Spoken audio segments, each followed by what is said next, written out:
काँग्रेस नाही, दुसऱ्या बाजूला पण भाजपच आहे. कारण प्रणिती शिंदे या भाजपसाठी काम करतात ते आपल्या सर्वांना माहिती आहे.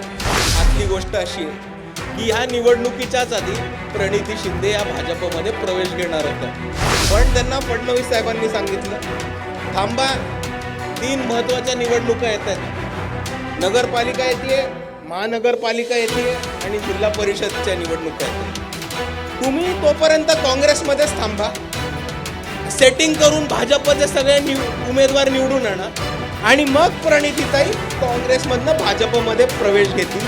अशी प्रणितीताईंची आणि फडणवीसांची डील झालेली आहे.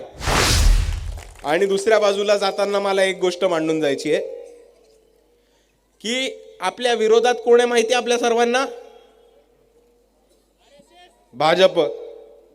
RSS निवडणूक नाही लढत ना, निवडणूक लढत असते तिकडे पण हरवलं असतं. पण आपल्या समोरात रिंगणात कोण आहे? भाजप. आणि दुसऱ्या बाजूला कोण आहे? काँग्रेस नाही, दुसऱ्या बाजूला पण भाजपच आहे. कारण प्रणिती शिंदे या भाजपसाठी काम करतात ते आपल्या सर्वांना माहिती आहे. तुम्हाला एक आतली गोष्ट सांगू का? बाहेर जाऊन नाही सांगणार, नक्की स्वतःपर्यंतच ठेवायचं. तर आतली गोष्ट अशी आहे की ह्या निवडणुकीच्याच आधी प्रणिती शिंदे या भाजपमध्ये प्रवेश घेणार होत्या. ऑक्टोबर महिन्यातच घेणार होत्या, बरोबर की नाही? बरोबर. तुमच्यातच ठेवा, बाहेर जाऊन नका सांगू. पण त्यांना फडणवीस साहेबांनी सांगितलं थांबा, 3 महत्त्वाच्या निवडणुका येत आहेत. नगरपालिका येते, महानगरपालिका येते आणि जिल्हा परिषदच्या निवडणुका येत आहेत. तुम्ही तोपर्यंत काँग्रेसमध्येच थांबा, सेटिंग करून भाजपचे सगळे उमेदवार निवडून आणा आणि मग प्रणितीताई काँग्रेसमधनं भाजपमध्ये प्रवेश घेतील. अशी प्रणितीताईंची आणि फडणवीसांची डील झालेली आहे. तर म्हणून मी आपल्या सर्वांना एवढंच म्हणतो की आपल्या समोर एका बाजूला भाजप आहे आणि दुसऱ्या बाजूला कोण आहे? भाजपच आहे. कारण प्रणितीताई कोणासाठी काम करतात? भाजपसाठी.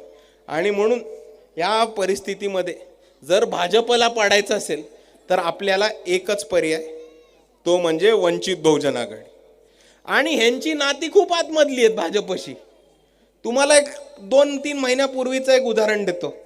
सुशील कुमार शिंदेची एक नात आहे, नाव माहिती आहे त्यांचा? श्रॉफ काहीतरी, दिया श्रॉफ. त्यांचं लग्न झालं. त्यांच्या लग्नामध्ये चीफ गेस्ट कोण होतं माहिती आहे का? 3 चीफ गेस्ट होते.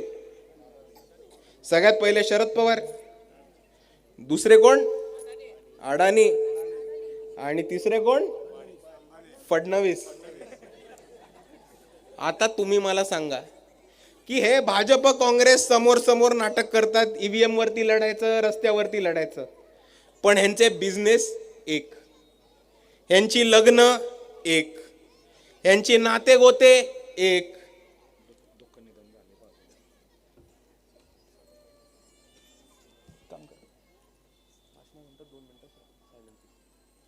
यांची नाती गोती एक, यांचे सगळे धंदे एक.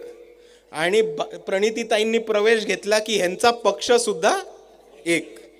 आणि म्हणून आपल्या सर्वांना म्हणतो की काँग्रेसच्या नादाला नका लागू. तुम्ही काँग्रेसला मत दिलं म्हणजेच भाजपला मत दिल्यासारखं होतं. हे मी अख्ख्या महाराष्ट्राच्या काँग्रेसबद्दल बोलत नाही, हे मी फक्त तुमच्या सोलापूरबद्दल बोलतोय. कारण सोलापूरची जी काँग्रेसचे अध्यक्ष आहेत, खासदार आहेत, त्या सरळ सरळ भाजपसाठी काम करतात. हे आता अख्ख्या जगाला कळून चुकलेलं आहे. पण दुसऱ्या बाजूला मित्रांनो, मला जाताना एकच गोष्ट सांगायची आपल्याला